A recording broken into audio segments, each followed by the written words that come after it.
બધાને બધું આપી દેવું કેવું લાગે છે, અને પાછળથી કઈ વળતર ના મળે તો કેવું લાગે? આજે સખીની બે વાતમાં હું લાવી છું સખી માટે. સખી, બધું આપણા હાથમાં નથી.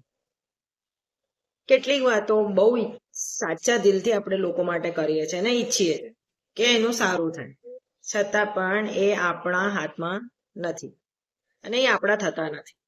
કેટલાક લોકો માટે આપણે આખું દિલ આપી દઈએ છીએ, પણ એના છતાં પણ એ આપણા થતા નથી.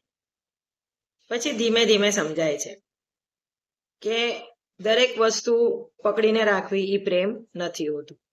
કેટલીક વસ્તુઓ જવા દેવી પડે છે.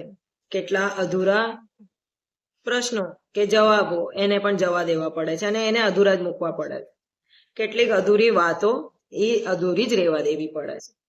યાદ રાખજે સખી, આપણે બધું બદલી શકતા નથી, પણ જે આપણી પાસે છે એને પ્રેમથી તો જીવી શકીએ છે ને. તો જે મળ્યું છે એને સાચવીને રાખજે ને એની જોડે રહેજે, અને જે નથી મળ્યું એના પાછળ આખો જીવન બરબાદ કરવાનો કોઈ મતલબ નથી. યાદ રાખજે આ વાત. રાધે રાધે.